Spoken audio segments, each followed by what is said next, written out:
Bonjour, savez-vous que tout vibre autour de vous? Moi-même, en ce moment, je suis en train de créer des vibrations.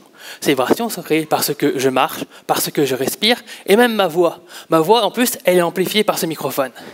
L'objectif de mon doctorat est de transformer ces vibrations en énergie électrique afin d'alimenter des objets connectés.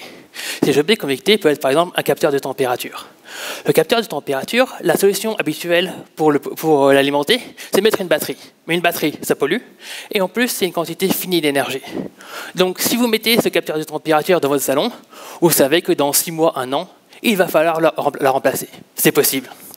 Si maintenant ce capteur est dans votre jardin, c'est encore possible de le remplacer, mais le capteur peut s'être déplacé, c'est plus compliqué.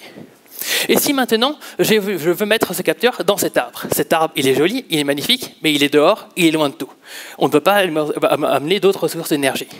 La solution, c'est donc de récupérer l'énergie directement dans l'environnement. Et en plus, maintenant, pensez, si jamais avec l'effort de la 5G, nous avons des millions de capteurs, le temps que j'envoie quelqu'un aller tous les installer, la batterie du premier sera épuisée avant que j'ai pu installer le dernier. C'est pour ça qu'il faut vraiment récupérer l'énergie dans l'environnement. Pour récupérer cette énergie, je vais utiliser l'effet piézoélectrique. La piézoélectricité dit que lorsque je prends un matériel, que je le déforme, je vais générer des charges. Ces charges, je vais pouvoir les exploiter. Pourquoi? Parce qu'une vibration, c'est un déformement de la matière. Ce déformement, je vais pouvoir l'exploiter.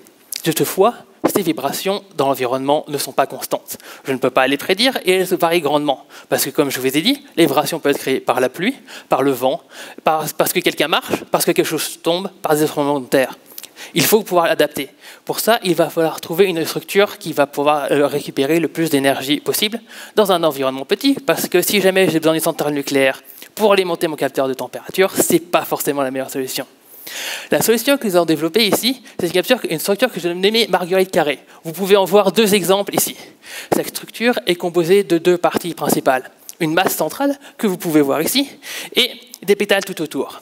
Ces pétales, en fonction de la manière dont je vais ancrer, vont me permettre de pouvoir modifier la fréquence de résonance de ma structure. Si je modifie la fréquence de résonance de ma structure, je peux modifier l'énergie récupérée par la structure, et donc je peux contrôler l'énergie que mon capteur me donne en fonction de l'environnement dans lequel je le destine. Ainsi, je vais pouvoir avoir ma structure MEMS qui va pouvoir alimenter mon capteur. Et enfin, si jamais cette structure à l'écran vous paraît très grande, en réalité, elle fait 1,7 mm par 1,7 mm, ce qui est plus petit que votre ongle. Voilà, merci.